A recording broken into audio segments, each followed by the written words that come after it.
4. El ejercicio dice, con el propósito de sostener la carretilla en la posición mostrada, la fuerza F debe producir un momento con sentido inverso al de las manecillas del reloj de 200 Nm con respecto al eje A. Determine la magnitud requerida de la fuerza F.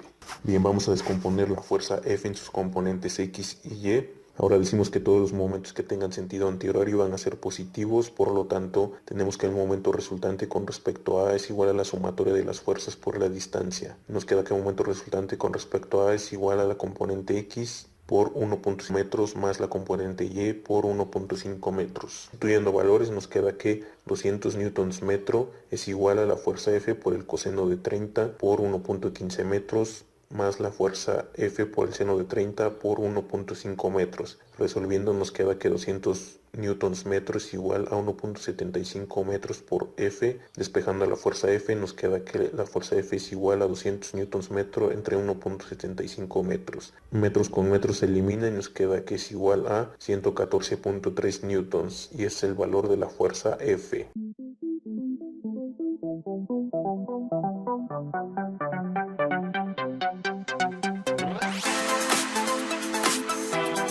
Ejercicio 4.35. El ejercicio dice, la carretilla y su contenido tienen una masa de 50 kilogramos y un centro de masa en G. Si el momento resultante producido por la fuerza F y el peso con respecto al punto A debe de ser igual a 0, determine la magnitud requerida de la fuerza F. Bien, primero vamos a descomponer la fuerza F en sus componentes X y Y. Ahora vamos a calcular el peso y sabemos que el peso es igual a la masa por la gravedad. Sustituyendo valores nos queda que es igual a 50 kilogramos por 9.81 metros sobre segundo al cuadrado y el peso nos da un valor de 490.5 newtons. Por lo tanto el peso va a estar colocado en lo que es el centro de masa de gravedad y tiene un valor de 490.5 newtons. Muy bien, ahora decimos que todos los momentos que tengan sentido antihorario van a ser positivos, por lo tanto sumatoria de momentos con respecto a es igual a 0 y nos queda que la componente X de la fuerza F por 1.15 metros más la componente Y de la fuerza F por 1.5 metros menos el peso por 0.3 metros es igual a 0. Sustituyendo valores nos queda que F por el coseno de 30 por 1.15 metros más F por el seno de 30 por 1.5 metros menos 490.5 newtons por 0.3 metros es igual a 0. Resolviendo nos queda que 1.75 metros de la fuerza F menos 147.15 newtons metro es igual a 0. Despejamos a la fuerza F y nos queda que la fuerza F es igual a 147.15 newtons metro entre 1.75 metros. Metros con metros se elimina y la fuerza F nos da un valor de 84.1 newtons. Y este es el valor de la fuerza F. Y de esta forma es como determinamos el valor de la fuerza F necesario para que el sistema esté en equilibrio.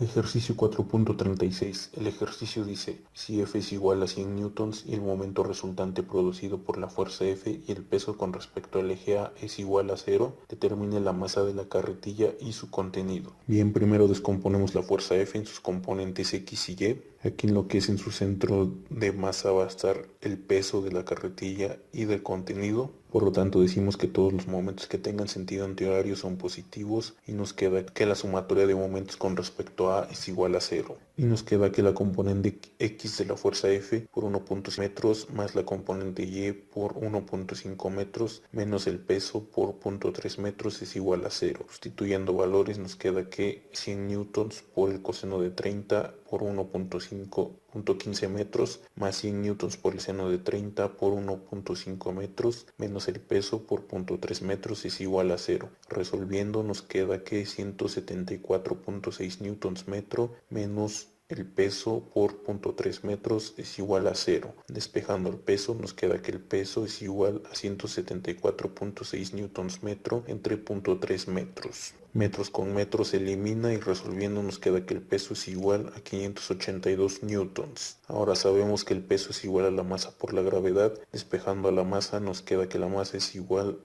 al peso sobre la gravedad. Sustituyendo valores nos queda que es igual a 582 kilogramos metros sobre segundo al cuadrado entre 9.81 metros sobre segundo al cuadrado. Segundos con segundos al cuadrado se eliminan, metros con metros se eliminan y nos queda que es igual a 59.33 kilogramos. Y de este modo es como encontramos el valor del peso de la carretilla y de su contenido.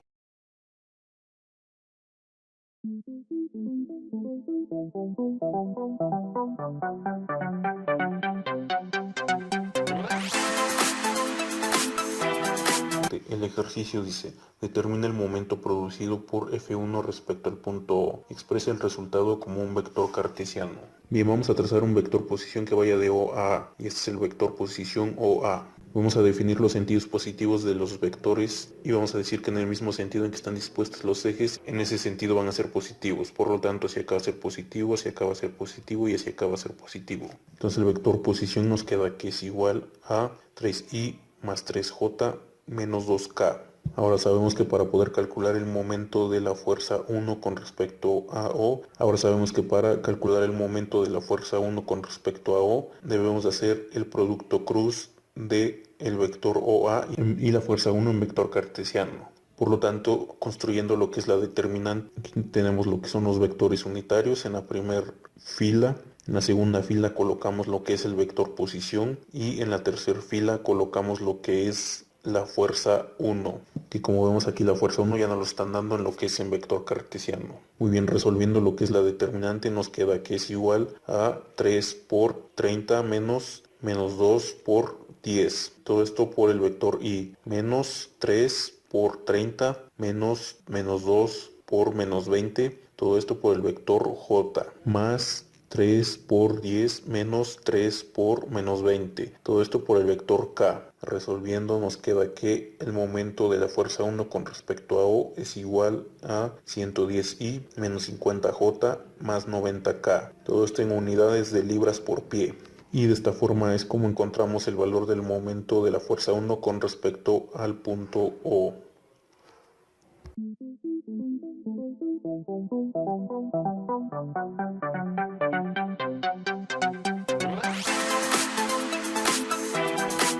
Ejercicio 4.38. El ejercicio dice, determina el momento producido por F respecto al punto O. Expresa el resultado como un vector cartesiano. Muy bien, vamos a trazar un vector posición que vaya de O hasta A. Y este es el vector posición OA. Vamos a definir los sentidos positivos de los vectores y vamos a decir que en el mismo sentido en que están dispuestos los ejes, en ese sentido van a ser positivos. Por lo tanto, hacia acá va a ser positivo, hacia acá va a ser positivo y hacia acá va a ser positivo. Entonces nos queda que el vector posición OA es igual a 3i más 3j menos 2k. Ahora, para poder calcular el valor del momento de la fuerza 2 con respecto a O, tenemos que realizar el producto cruz del vector posición OA y la fuerza 2 en vector cartesiano. Y sabemos que esto nos va a dar una determinante. En la primera fila vamos a colocar los vectores unitarios. En la segunda fila vamos a colocar al vector posición OA. Y en la tercera fila vamos a colocar a la fuerza 2, ya que como vemos aquí nos están dando la fuerza en vector cartesiano. Bien, desarrollando la determinante nos queda que es igual a 3 por 50 menos 2 por 30, todo esto por el vector I, menos 3 por 50 menos 2 por menos 10, todo esto por el vector J, más 3 por menos 30 menos 3 por menos 10, todo esto por el vector K. Resolviendo nos queda que el momento de la fuerza 2 con respecto a O es igual a 90i menos 130j menos 60k. Todo esto con unidades de libras-pie. Y de esta forma es como encontramos el valor del momento de la fuerza 2 con respecto al punto O.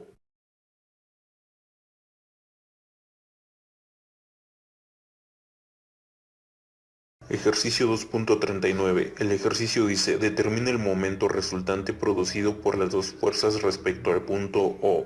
Expresa el resultado como un vector cartesiano. Bien, vamos a trazar un vector posición que vaya de O a A. Ahora vamos a definir cuáles van a ser los sentidos positivos de los vectores y vamos a decir que en el mismo sentido en que están dispuestos los ejes, en ese sentido van a ser positivos. Por lo tanto, hacia acá va a ser positivo, hacia acá va a ser positivo y hacia acá va a ser positivo. Ahora tenemos que el vector posición OA es igual a 3i más 3j menos 2k. Ahora vamos a calcular el momento de la fuerza 1 con respecto a O, y nos queda que es igual a el producto cruz del vector posición OA y la fuerza 1 en vector cartesiano. Sabemos que para poder resolver el producto punto debemos de construir una determinante. Por lo tanto, la determinante nos queda en la primera fila los vectores unitarios, en la segunda fila el vector posición OA y en la tercera fila la fuerza 1 en vector cartesiano. Desarrollando lo que es la determinante, nos queda que es igual a 3 por 30 menos 2 por 10 por todo esto por el vector y menos 3 por 30 menos 2 por menos 20, todo esto por el vector unitario J, más 3 por 10 menos 3 por menos 20. Todo esto por el vector unitario K. Resolviendo nos queda que el momento de la fuerza 1 con respecto a O es igual a 110I menos 50J más 90K. Ahora vamos a calcular el momento de la fuerza 2 con respecto a O. Y nos queda que es igual al producto cruz del vector posición OA por la fuerza 2. Sabemos que esto nos va a generar una determinante. Y en la primera fila nos quedan los vectores unitarios. En la segunda fila nos queda el vector posición OA y en la tercera fila nos queda la fuerza 2. Desarrollando la determinante nos queda que es igual a 3 por 50 menos 2 por menos 30, todo por el vector I, menos 3 por 50 menos 2 por menos 10, todo por el vector J, más 3 por menos 30 menos 3 por menos 10, todo por el vector K. Resolviendo nos queda que el momento de la fuerza 2 con respecto a O es igual a 90I menos 130J menos 60K. Ahora, para poder calcular el momento resultante con respecto a O, tenemos que el momento resultante con respecto a O es igual a la sumatoria de los productos punto de los vectores posición y las fuerzas. Y esto es igual al producto cruz del vector posición OA y la fuerza 1 más el producto cruz del vector posición OA y la fuerza 2. Sustituyendo valores nos queda que el momento resultante con respecto a O es igual a 110I menos 50J más 90K más 90I menos 130J menos 60K. Resolviendo esto nos da un valor de 200I menos 180J más 30K y sus unidades son libras-pie. Y de esta forma es como determinamos el valor del momento resultante con respecto a O en su forma vectorial.